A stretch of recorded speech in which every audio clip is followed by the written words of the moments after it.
মুসলিমদের বেঁচে থাকতে হলে হিন্দু ধর্ম গ্রহণ করতে হবে, মুসলিমদের বেঁচে থাকতে হলে হিন্দু হতে হবে, মুসলিমদের বেঁচে থাকতে হলে জয় শ্রীরাম বলতে হবে।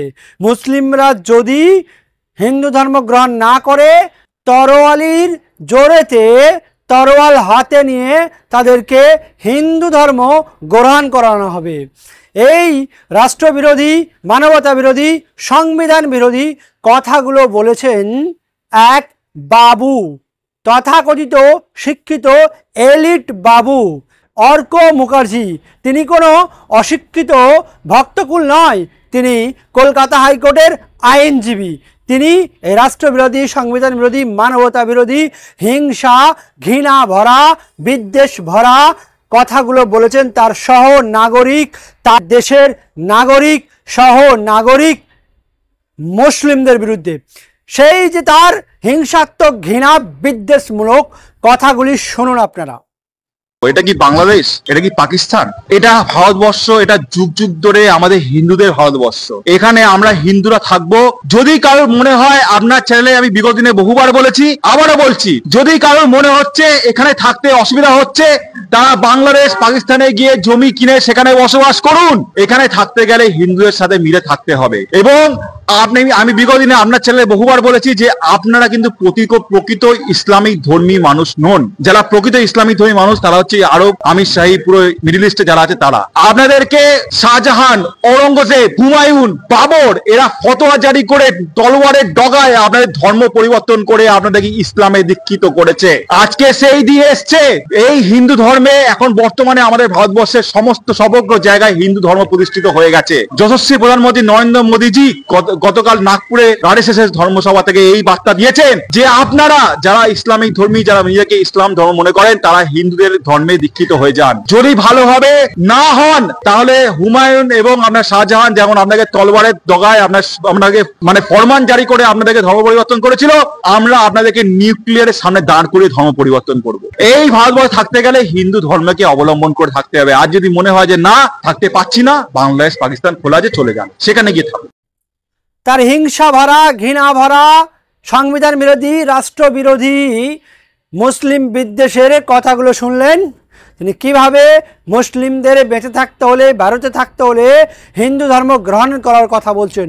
এবং যদি মুসলিমরা হিন্দু ধর্ম গ্রহণ না করে তাহলে তরোয়ালের জোরেতে তাদেরকে হিন্দু করানো হবে। তরোয়ালের জোরেতে, যেভাবে সন্ত্রাসীরা, জঙ্গিরা জোর করে তাদের আইডিওলজি চাপে দেয়, জোর করে তাদের ইচ্ছামৃত মতামত করে, সেই সন্ত্রাসী জঙ্গিদের মতো কথা বলেছেন কলকাতা হাইকোর্টের আইনজীবী অর্ক মুখার্জি। কলকাতা হাইকোর্টের আইনজীবীর বক্তব্যের পরে কোনো সুশীল সমাজ, কোনো বুদ্ধিজীবী, কোনো রকম তথাকথিত মিডিয়ারা এর প্রতিবাদ করে না। আজ যদি অর্ক মুখার্জির মতো এই কথা যদি আমাদের ভারতে না হয়ে পাকিস্তান, বাংলাদেশ, কোনো মুসলিম কান্ট্রিতে কোনো মুসলিম ব্যক্তি বলতো, তাহলে এই ভারতে তোলপাড় হতো। ভারতে সর্বস্তরের মানুষ একবারে প্রতিবাদে ঝাঁপিয়ে পড়তেন। সেই রাষ্ট্র নাগরিককে তার ধর্ম পরিচয় নিয়ে তাকে মৌলবাদী, জঙ্গি, ধ্বংসাত্মক, মানবতা বিরোধী বলে দাগিয়ে দেওয়া হতো। যা এখনো পর্যন্ত এই অর্ক মুখার্জি বাবুর নামে, এলিট অর্ক মুখার্জির নামে কোনো রকম প্রতিবাদ হয় না। শুধু ভারতের বাইরে নয়, যদি ভারতেও কোনো ব্যক্তি যদি এই রকম কোনো কথা বলতো তাহলে তাকে, সে হিন্দু হোক আর মুসলিম, তার নামে রাষ্ট্রদ্রোহিতার মামলা করা হতো।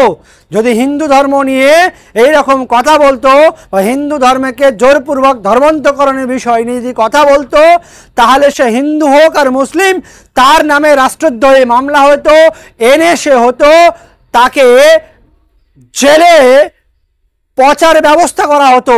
কিন্তু এখানে বিজেপির আইডিওলজি, আরএসএসের আইডিওলজিতে কথা বলেছে, তাই অর্ক মুখার্জি নিয়ে সবাই কম বেশি নীরব দর্শক হয়ে আছেন।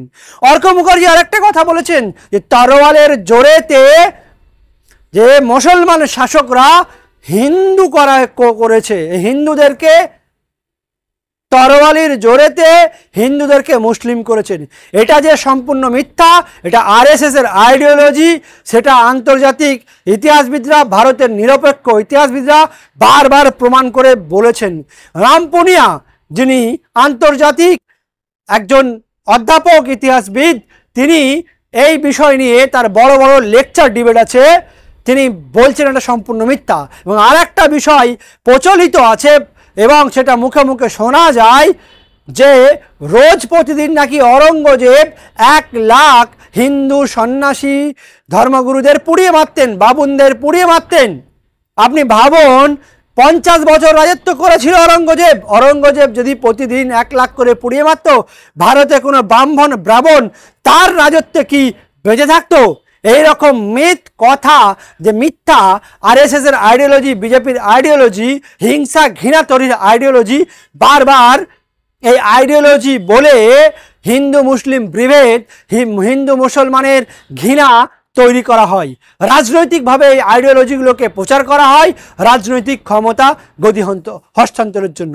অর্ক মুখার্জি যে কথা বলেছেন, এই কথা নিয়ে কিন্তু কোনো রকম প্রশাসন, পুলিশ সব কিছুই কিন্তু নীরব। যদি এই কথা কোনো মুসলিম ব্যক্তি, এই কথা কোনো হিন্দু ব্যক্তি হিন্দু ধর্মকে পরিবর্তন করা নিয়ে বলতো, তাহলে তার বিরুদ্ধে রাষ্ট্রদ্রোহিতে মামলা হয়ে গ্রেপ্তার করে তোলপাড় করা হতো। কেন নীরব?